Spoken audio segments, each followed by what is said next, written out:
दोस्तों, जिंदगी में सबसे बड़ा हथियार है मेहनत और ईमानदारी। ये कहानी एक ऐसे गरीब लकड़हारे की है जिसकी जेब हमेशा खाली रहती थी, लेकिन दिल हमेशा भरा रहता था, प्यार और सच्चाई से। चलिए दोस्तों, कहानी शुरू करते हैं। दोस्तों, ये कहानी है एक छोटे से गांव के गरीब लकड़हारे की। श्याम अपने बूढ़े माता पिता और अपनी पत्नी के साथ एक छोटे से घर में रहता था। श्याम एक मेहनती और ईमानदार लकड़हारा था। उसकी पत्नी कमला भी वैसी ही थी। दोनों एक दूसरे का काम में हाथ बंटाते उनकी सादगी के गांव में चर्चे थे। चाचा, वो देखो श्याम और उसकी पत्नी कमला कितनी मेहनती है। दोनों अपने माता पिता और घर का कितना ख्याल रखते हैं। गांव वाले अक्सर उनकी तारीफ क्या करते।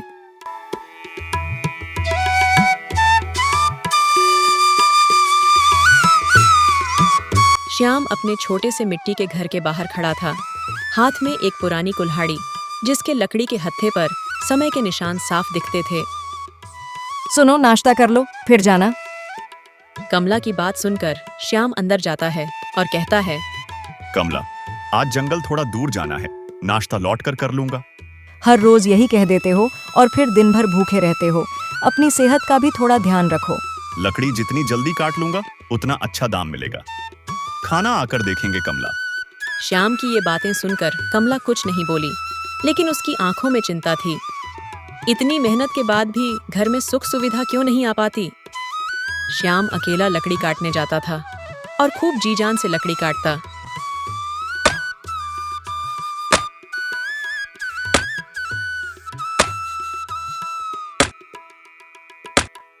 एक दिन श्याम के साथ उसके दोस्त गोपाल, रमेश और कैलाश भी जंगल चले जाते हैं। चारों चलते चलते रास्ते में सूखी पत्तियों पर कदम रखते जो चर्र चर्र की आवाज करती। कभी कभी रास्ते में बंदर पेड़ों से छलांग लगाते और तोते चहचहा कर उड़ जाते।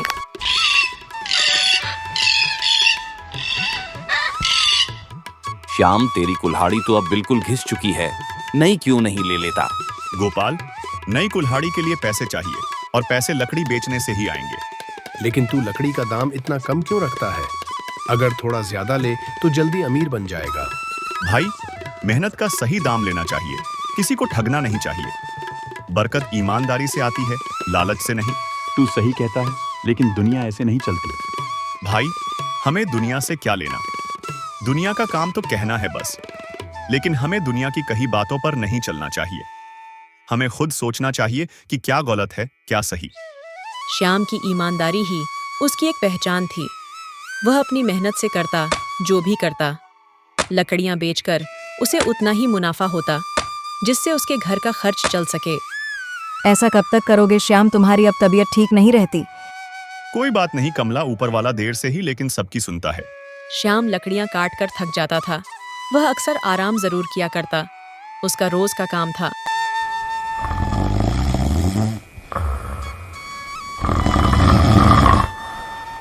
जंगल में पेड़ काटना आसान काम नहीं था।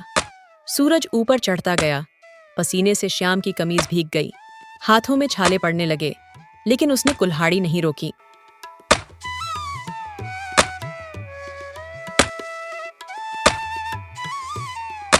श्याम, थोड़ी देर आराम कर ले, थक गया होगा मेरे भाई। नहीं गोपाल, अगर रुक गया तो शरीर आलसी हो जाएगा, फिर काम में मन नहीं लगता। एक बार रुकने के बाद शाम ढलते ढलते लकड़ी का ढेर तैयार हो गया। चारों ने मिलकर उसे रस्सी से बांधा और लाद कर बाजार की तरफ चल दिए।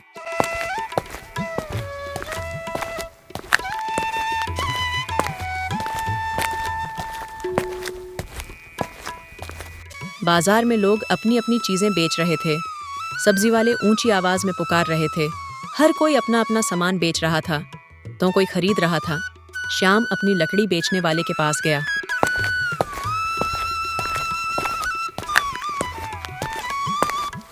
वो व्यापारी जो हमेशा कम दाम देता था बोला, श्याम, लकड़ी ठीक है, लेकिन इस बार दाम थोड़ा कम मिलेगा, क्योंकि बारिश में लकड़ी गीली हो जाती है। श्याम ने कुछ नहीं कहा, चुपचाप पैसे ले लिए। गोपाल ने गुस्से में कहा, तू हमेशा कम दाम में क्यों बेचता है? इस व्यापारी से अच्छा है किसी और को अपनी लकड़ियां बेच दिया कर। गोपाल भाई, मुझे पता, मैं जानता हूँ। मेरी लकड़ी की कीमत भगवान तय करेगा, व्यापारी नहीं। रात को घर में सिर्फ 4 रोटियां और थोड़ा सा अचार था। कमला ने रोटियां परोसते हुए कहा, श्याम, हम कब तक ऐसे रहेंगे? मेहनत का सही फल क्यों नहीं मिलता? कमला, वक्त एक जैसा नहीं रहता। मेहनत करने वाले का दिन जरूर आता है। कमला की आंखें भर आईं, लेकिन उसने कुछ नहीं कहा। श्याम ऊपर वाले पर बहुत भरोसा करता था। अगले दिन श्याम अकेला जंगल में थोड़ी गहराई तक गया। वहां उसने एक बुजुर्ग आदमी को जमीन पर गिरा हुआ पाया। श्याम ने उन्हें पानी पिलाया और सहारा देकर बैठाया।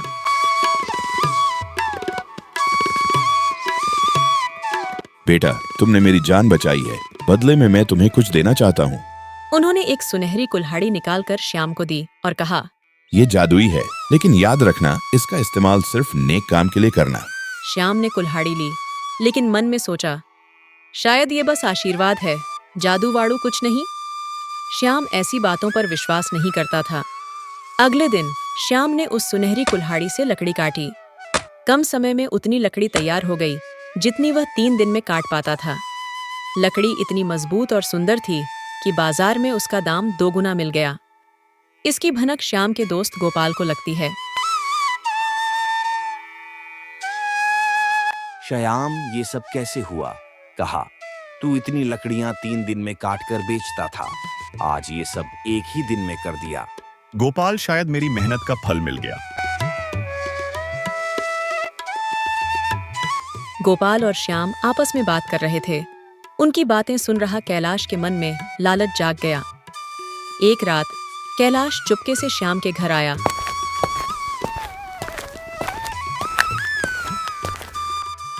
और अंदर घर में घुस गया। वो सुनहरी कुल्हाड़ी उठाने ही वाला था कि कमला की आंख खुल गई। वह उठकर बैठ गई। कमला सामने कैलाश को देखकर कहती हैं, कैलाश, दोस्ती का ये मतलब होता है? कैलाश कुछ नहीं बोला। वह शर्मिंदा होकर चला गया, लेकिन उसके मन का लालच खत्म नहीं हुआ। कुछ हफ्तों बाद वही बुजुर्ग श्याम के घर आए। श्याम उन्हें अपने घर के बाहर ही खड़ा मिल जाता है। श्याम, तुमने इस कुल्हाड़ी का गलत इस्तेमाल नहीं किया और किसी को नुकसान नहीं पहुंचाया। अब ये हमेशा तुम्हारे पास रहेगी। बाबा, अगर ये कुल्हाड़ी मेरे गांव के लोगों की मदद कर सके तो सबसे अच्छा होगा। तुम्हारे जैसे इंसान के रहते सबका भला होगा। अब श्याम का घर खुशहाल था। कमला के चेहरे पर मुस्कान थी।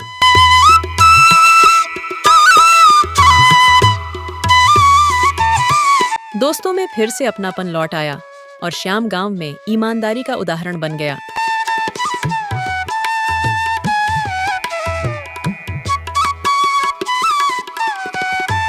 कमला अब अपने सास ससुर की खूब सेवा करती और ऊपर वाले से दुआ करती। कमला, देखो, हमारी ईमानदारी और कड़ी मेहनत ने हमें यहाँ तक ला दिया। तुम सही कह रहे हो। हमें अपनी ईमानदारी और लगन से काम करना चाहिए। कोशिश करने वालों की कभी हार नहीं होती।